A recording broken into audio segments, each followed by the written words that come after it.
ایک نوجوان کو راہ چلتی لڑکیوں کو دیکھنے کی عادت تھی۔ اس نے اپنے ایک بزرگ سے اپنی پریشانی کا ذکر کیا کہ جب بھی باہر جاتا ہوں بازار میں عورتوں کو دیکھنے سے باز نہیں رہ پاتا اور اس خراب عادت کو چھوڑنا چاہتا ہوں، تو لہٰذا مجھے بتائیے کہ میں اپنی یہ بری عادت کیسے چھوڑ سکتا ہوں۔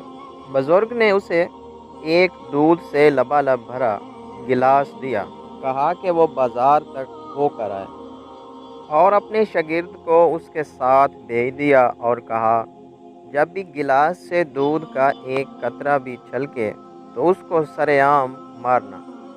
نوجوان بازار گیا اور دودھ کا ایک قطرہ گرائے بغیر واپس آ گیا۔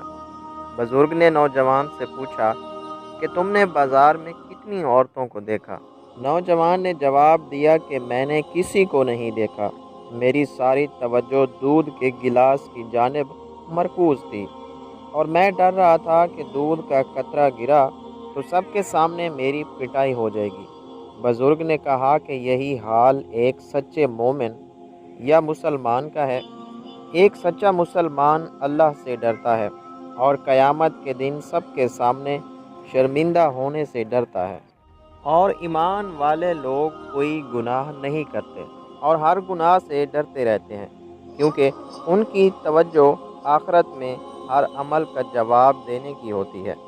اللہ تعالیٰ نے قرآن میں ارشاد فرمایا کہ ایمان والوں سے کہو کہ اپنی نگاہوں کو نیچا رکھیں اور اپنی شرم گاہوں کی حفاظت کریں تاکہ وہ پاک رہیں۔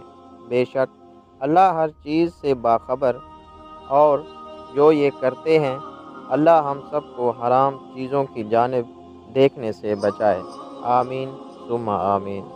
پیارے دوستو، اگر ویڈیو اچھی لگے تو ہمارے چینل کو سبسکرائب کر دینا اور ویڈیو کو لائک کرنا مت بھولیے گا۔